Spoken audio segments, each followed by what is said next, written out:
Борис Васильев. А зори здесь тихие. Гнал он девчат своих ходко. Надо было, чтоб юбки да прочие их вещички на ходу высохли. Но девахи ничего не сдавались, раскраснелись только. А ну, нажмем, товарищи бойцы, за мной, бегом! Бежал, пока у самого дыхания хватало. На шаг переходил, давал отдышаться и снова «За мной! Бегом!». Солнце уже клонилось, когда вышли к выпь озеру.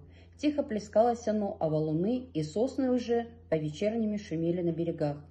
Как не оглядывался старшина в горизонт, не видно было на воде лодок. Как не внюхивался в шепотливый ветерок, ниоткуда не тянуло дымом. И до войны края эти не очень-то людными были, а теперь и вовсе одичало, словно все. И лесорубы, и охотники, и рыбаки, и смолокуры все ушли на фронт. Тихо-то как, шепотом сказала звонкая Евгения, как во сне. От левой косы Синюхина гряда начинается, пояснил Федот Евграфыч. С другой стороны, эту гряду второе озеро поджимает. Легонтово называется. Монах тут жил когда-то, Легонт прозвищем. Безмолвие искал.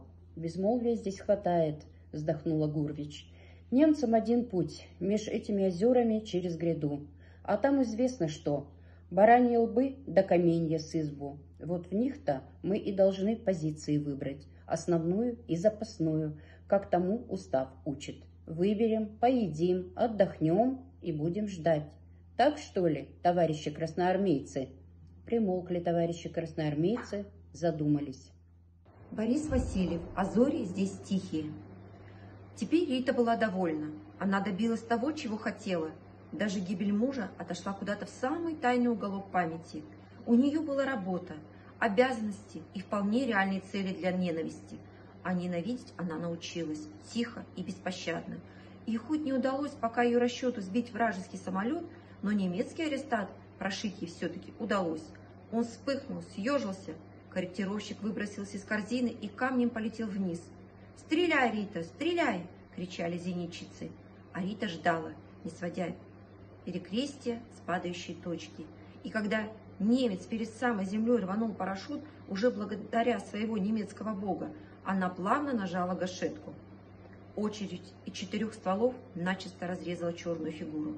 Девчонки, крича от восторга, целовали ее, а она улыбалась наклеенной улыбкой. Всю ночь ее трясло. Помком взвода Кирьянова отпаивала чаем, утешала. «Пройдет, Ритуха.